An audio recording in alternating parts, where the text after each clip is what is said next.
de número 5, versículo 11. Profeta Isaías, capítulo 5, versículo 11. Diz assim: ai dos que se levantam pela manhã e seguem a bebedeira, e assim continuam até a noite, até que o vinho os esquentem. Harpas, alaúdes, tamborins, gaitas e vinho há nos seus banquetes, e não olham para a obra do Senhor, e nem consideram as obras das suas mãos. As irmãs que levantaram, pode sentar, fica à vontade.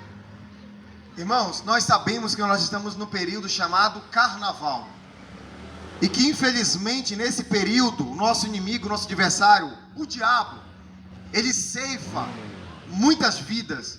Pessoas perdem a vida na direção de um automóvel, dirigindo alcoolizado.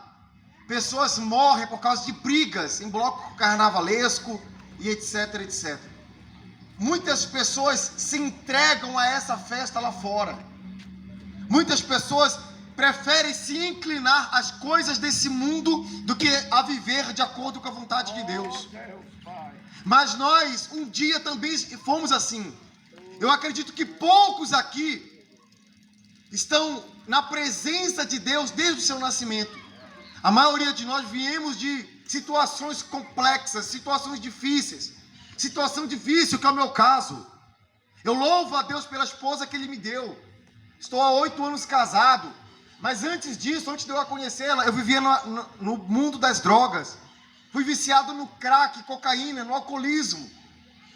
Eu cheguei até a presença de Deus, eu tinha 22 anos de idade. Sou natural de Belém do Pará, lá do norte do país. E dos meus 15, eu posso dizer que até os 22, eu fui escravo das drogas, escravo do alcoolismo. Vivi uma vida contrária e avessa àquilo que Deus tem para nós. E aqui nessa mensagem que nós vamos dar uma meditada agora, o profeta Isaías, ele ouviu do Senhor esse alerta para o povo daquela época. E esse alerta não se limitou, irmãos. Não parou naquela época, esse alerta vem para nós hoje. Você vê que aqui o profeta Isaías ouviu a voz do Senhor e fala assim, ó, ai daqueles que se levantam pela manhã e seguem a bebedeira, ou seja, seguem o curso natural desse mundo, seguem o curso natural da perdição. Ai daqueles.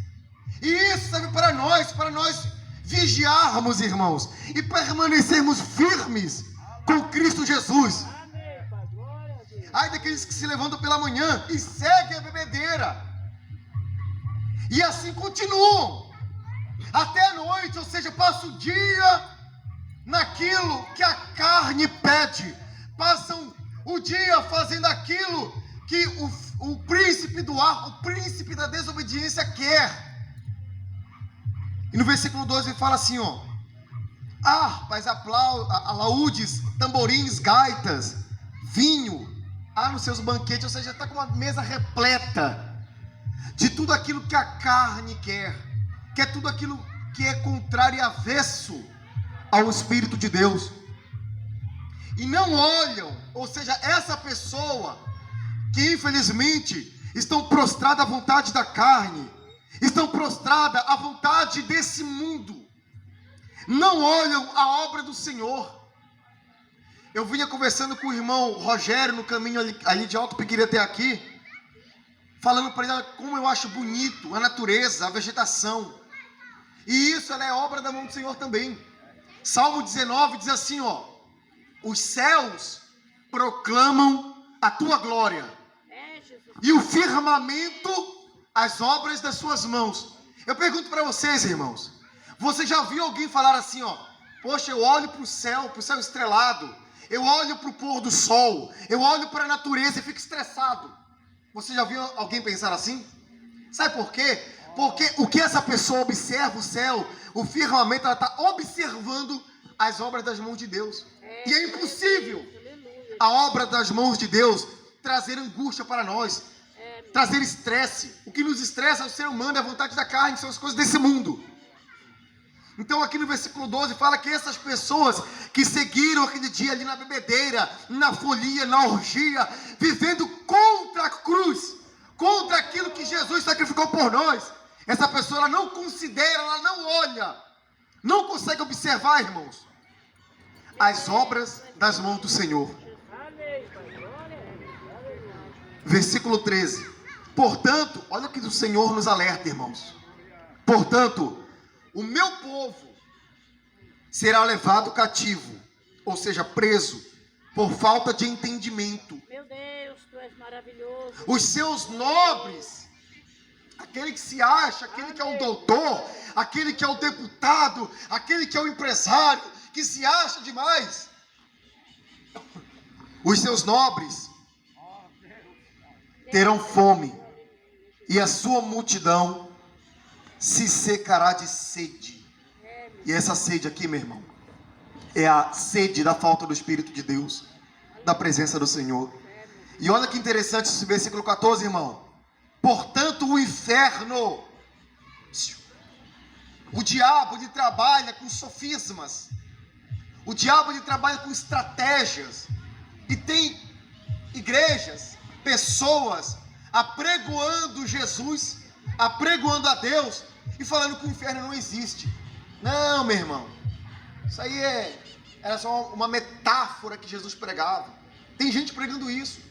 Isso é uma estratégia do diabo para que você se incline às coisas desse mundo e viva uma vida, sabe, sem a presença de Deus, acreditando nele e acreditando que não tem uma perdição se você não viver de acordo com a sua palavra.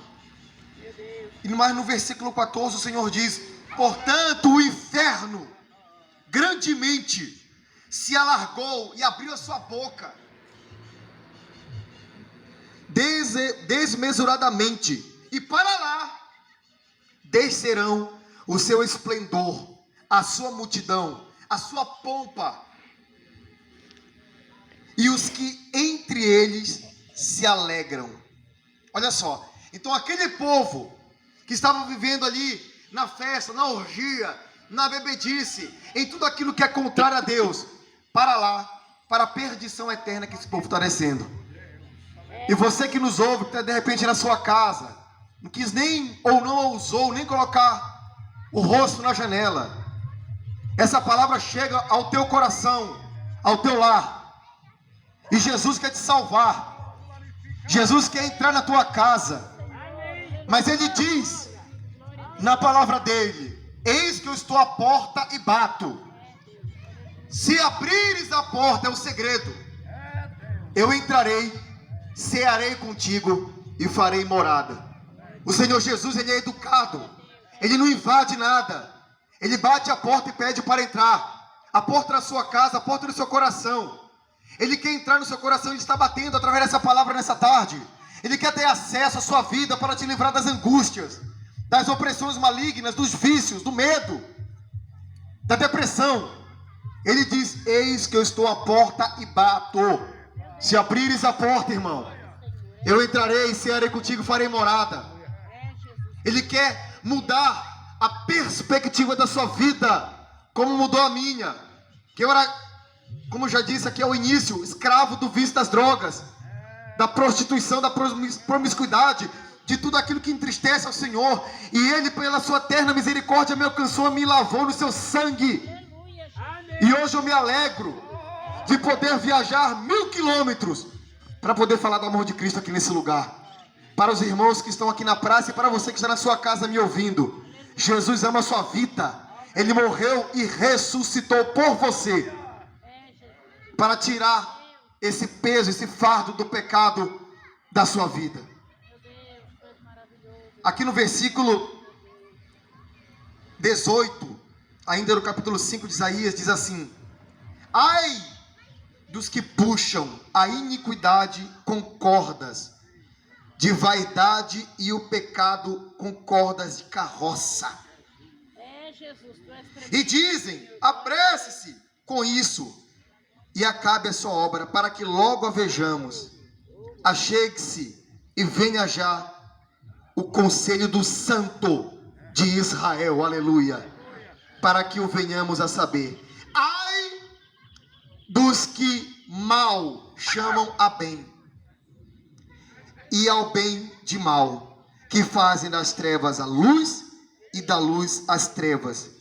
fazem do amargo o doce e do doce o amargo, o amargo. Meu Deus. Irmãos, até para nós que estamos aqui, que estamos vivendo no centro da vontade de Deus, ai de nós, ai de mim, se eu chamar o certo de errado e o errado de certo, se eu considerar o doce como amargo e o amargo como doce, para que nós não venhamos fazer parte desse desse alerta de Deus, nós temos que viver de acordo com a sua palavra. Aleluia. Alguém pode dar glória a Deus nessa tarde aqui? É essa meditação que eu queria deixar ao seu coração. Aleluia. E eu agradeço aqui a minha oportunidade no nome do Senhor Jesus.